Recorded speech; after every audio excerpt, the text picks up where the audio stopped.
We're here today with Ronnie Daniel, and Ronnie has become known as quite the shoe expert here. So what we were hoping to do today was really kind of pick his brain and share his information with all you people out there. Absolutely, Chris. I'd like to share whatever I've got if it'll help you or anybody else. Well, I've got a view of these shoes here, and it's amazing. Can we get a view of these shoes? Look at this. So, Ronnie, what can you tell us? You know, I've got a pair of I think a pair of Nikes at home. Are Nikes good shoes, or? Well, they're okay, but I think pretty much your best bet.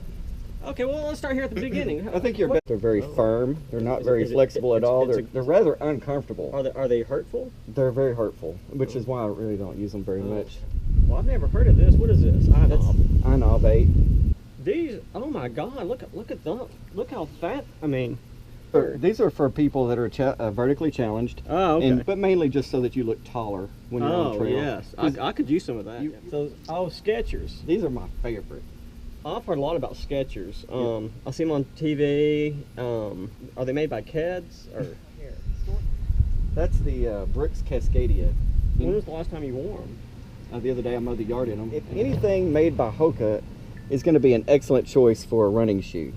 Again, you have this sole that has the knobs on the bottom. So what do the knobs get you? They just actually add a little extra height.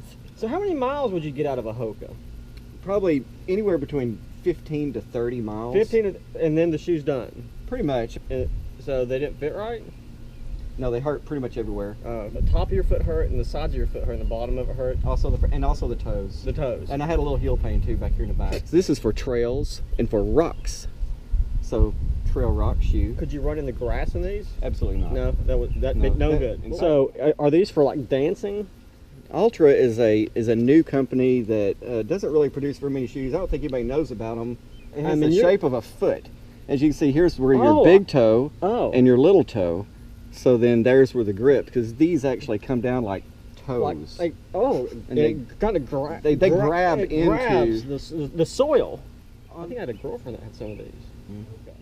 You can't go wrong with Hoka. Now I see that these have a different shoelace. So this saves time. This could make the difference between finishing or not finishing a race. Because you don't have to tie your shoe. Yeah, you just zip it up. Much faster. And they have the speed laces. Oh, I can't get enough of these. It has this thing here, and so you probably can't get your foot in there. No, I can't. I think it's made for people, you know, maybe without feet, and they can just like stick their stump in here. Yeah, this is a pair of New Balance shoes that I modified for winter running. Does it not like jab into your foot? That's the problem. Again, taking the shoe off is a problem, but. Well, I tell you, if you get some infections with this and they have to cut your feet off, then you could actually wear these. Now, is there anything about these shoes that you like?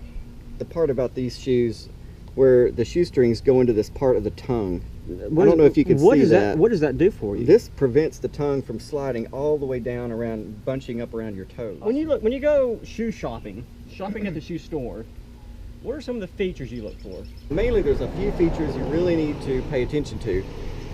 All of my shoes have a dual purpose hole. It leaves an opening here for your ankle to fit into. And it also has these curved areas here to make space for your bone. It's a conduit for inserting and removing your foot. So that's why I call it a dual purpose ankle hole. Way you don't have to tear the sole out. Right, you don't have to have a zipper. Some other features that I particularly like about all of the shoes that I buy, some sort of method, a mechanism to cinch down the shoe. You just tie it down, and that keeps the shoe from just slipping off. And just falling off. Yeah. I mean, otherwise it would just fling off. You just fling off, and then you would be barefoot. You'd be barefoot. Right. I've heard that's a running movement, barefoot running. I've never heard of that. Oh, okay. Another good purpose for this hole, it also is a drink holder. Yeah, that's nice. And that way you can just, you know. I mean, that's nice. I mean, so now we're here with Chris Baldwin, who's run the Arkansas Traveler, what, 4 or 5 times? 4 times. In terms of shoes, what sort of shoes do you wear? What do you recommend? Well, I got these, I think they're Saucony's. I got them at Kohl's. I think they were $40.